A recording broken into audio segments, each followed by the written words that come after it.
যারা ফজর আর এশার নামাজ জামাতে আদায় করে এরা নিঃসন্দেহে মুনাফিক না, আলহামদুলিল্লাহ। কারণ আল্লাহ নবী বলেছেন, বলেন সাল্লাল্লাহু আলাইহি ওয়াসাল্লাম, মুনাফিকদের উপরে সবচেয়ে ভারী নামাজ হচ্ছে দুইটা। কয়টা? এক হচ্ছে ফজর, আর একটা কি? এশা। তো 5 ওয়াক্ত নামাজ গুরুত্ব দিব, সবচেয়ে বেশি গুরুত্ব দিবেন কিসে? ফজর এবং এশা। যার যার হক তাকে তাকে দিয়ে দেন, নিজের হক আল্লাহর কাছে চেয়ে নেন, আপনি সুখে থাকবেন ইনশাআল্লাহ। দুনিয়ার দাসত্ব করবেন, আল্লাহ ছাড়া অন্য মানুষদেরকে আপন মনে করে নেবেন, দেখবেন আপনি পদে পদে কষ্ট পাবেন। কারো কাছে আশা করেন না, কষ্ট পাবেন না। যে নীরবে নিভৃতে গোপনে আল্লাহর কথা স্মরণ করে কাঁদে এবং তার চোখ দিয়ে অশ্রু প্রবাহিত হয়, এই 7 শ্রেণীর মানুষকে আল্লাহ পাক কিয়ামতের মাঠে আরশের ছায়ায় ছায়া দিবে। মনে রাখবেন একটা হাদিস, সারা জীবন মনে রাখবেন। বান্দা আল্লাহর সম্পর্কে যেমন ধারণা করে আল্লাহ বান্দার সাথে তেমন। আমার কথা কি বুঝতে পারছেন? বান্দা আল্লাহর সম্পর্কে ঠিক যেমন ধারণা করবে, আল্লাহ বান্দার প্রতি হুবহু তেমন। চোখের পানি, মনের আবেগ যা আছে আপনার ভিতরে, কষ্ট, দুঃখ, যন্ত্রণা, সব আল্লাহকে ঢেলে দিবেন। মানুষকে আবেগ দেখে কি না? মানুষ আপনার চোখের পানির মর্ম বুঝবে?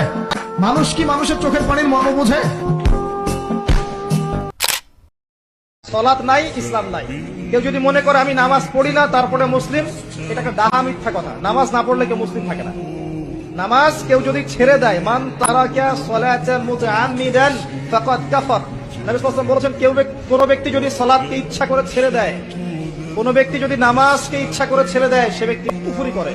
ফাকাদ কাফারা বাইনার রাজুলি ওয়া বাইনাশ শিরকি ওয়াল কুফর তারকুস সালাত। হাদিসে এসেছে, একজন মুসলিম বান্দা আর একজন মুশরিক কাফেরের মধ্যে পার্থক্যই হচ্ছে নামাজ। নামাজ নাই, ইসলাম নাই। আর আল্লাহ পাক অনেক কিছু মাফ করে দেন, কিছু কিছু বিষয় আল্লাহ পাক মোটেই পছন্দ করেন। তার মধ্যে একটা হচ্ছে অহংকার, তার মধ্যে একটা হচ্ছে শিরক, তার মধ্যে একটা হচ্ছে অন্যের হক নষ্ট করা, তার মধ্যে একটা হচ্ছে আদম সন্তানকে হত্যা করা, তার মধ্যে একটা হচ্ছে বৃদ্ধ বয়সে ব্যভিচার করা, তার মধ্যে একটা হচ্ছে মুরতাদ হয়ে যাওয়া। ওই যে খ্রিস্টান হয়ে যাচ্ছেন না, খালি মরেন তারপর বুঝবেন, খালি মালাকুল মউত আসুক তারপর বুঝবেন।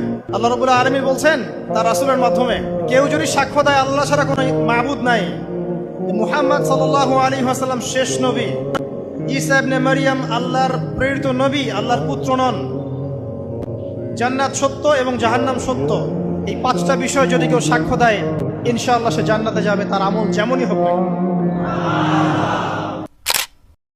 আমি আমার ক্ষুদ্র জ্ঞানে দেখেছি যে কিয়ামত বা শেষ জামানার 100টা আলামতের মধ্যে প্রায় 95টা আলামত চোখ দিয়ে এখন দেখা যাচ্ছে। উঁচু উঁচু বিল্ডিং হবে, হয়ে গেছে, শেষ।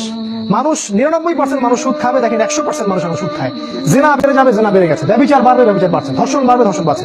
সময় কমে যাবে, সময় কমে যাচ্ছে। ভূমিকম্প বাড়বে, ভূমিকম্প বাড়ছে। মহামারী ছড়াবে, ছড়াচ্ছে। মুসলিমদেরকে নির্যাতন করা হবে, করা হচ্ছে। কাফেররা ঐক্যজোট হবে, হচ্ছে।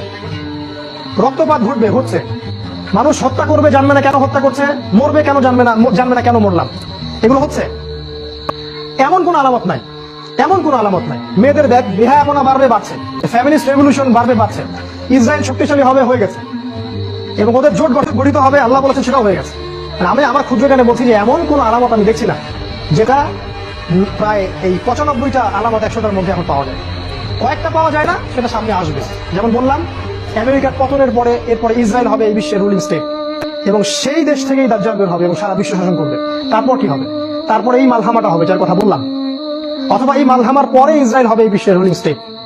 তারপরে এদেরকে প্রতিহত করার জন্য আল্লাহ রাব্বুল আলামিন মুসলিমদেরকে ঐক্যবদ্ধ করবেন। প্রত্যেকটা দেশ, প্রত্যেকটা গ্রাম, প্রতিটা জায়গায় যারা ইমানদার যুবক থাকবে, যুবকদের কথা এই জন্য বলছি তার কারণ তাদের হায়াত থাকবে ইনশাআল্লাহ, আল্লাহ চাইলে।